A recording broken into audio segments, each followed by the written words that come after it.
ត់ហើយខ្ញុំចង់សម្រាសូមពេលតាំងថែបេះដូងអស់កម្លាំងចង់តែរត់ពូនឲ្យផុតផែនដីស្មុំគេអស់ពីចិត្តចុង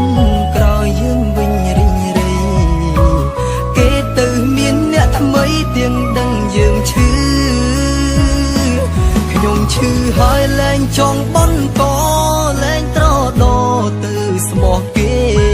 ស្នេហ៍គេខ្លាំងចង់ក្រោយយ៉ាងទេជានឹងខូចចិត្តបាក់ទឹកចិត្តព្រោះរឿងស្នេហាទ្រង់ឈឺផ្សាចង់តែរំកិច្ចខ្ញុំចង់លុបឲ្យខ្ទេចអស់ពីខួ